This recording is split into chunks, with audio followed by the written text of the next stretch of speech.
private markets. Used to, the only way that you could really get $100 million worth of investment into your corporation was by going public.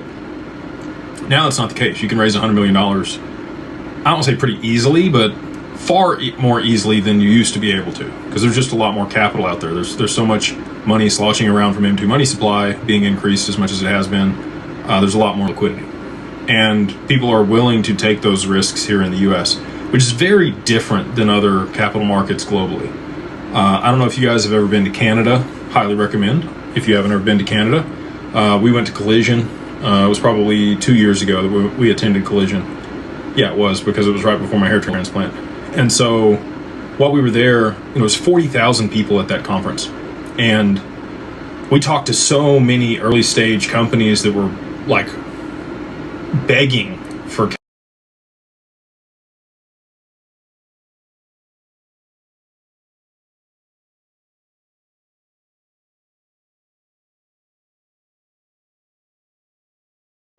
stage company.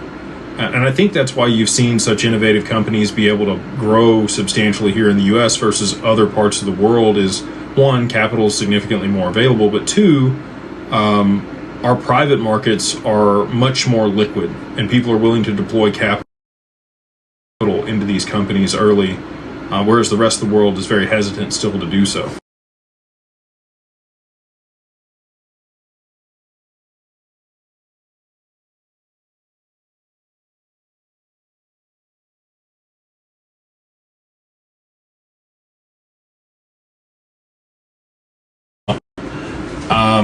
It's kind of a three-phased approach from my understanding. So the 28th of this month should be go live for real-time settlement for T+0, and then they will begin tokenizing a portion of the stock market. The early stage of that, I think it's primarily going to be ETFs on July 13th, which is the 3-year anniversary for XRP and its settlement clarity. Well, it wasn't settlement, it was the clarity that the judge gave it in 2023 as not a security.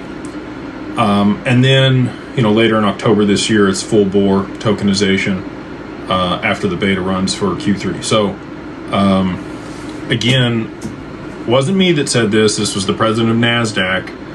When she was talking to Monica Long last year as well, she said that the first place they're going to be implementing distributed ledger technology is going to be for the back-end settlement and reconciliation of trades with the DTCC for the stock market before they start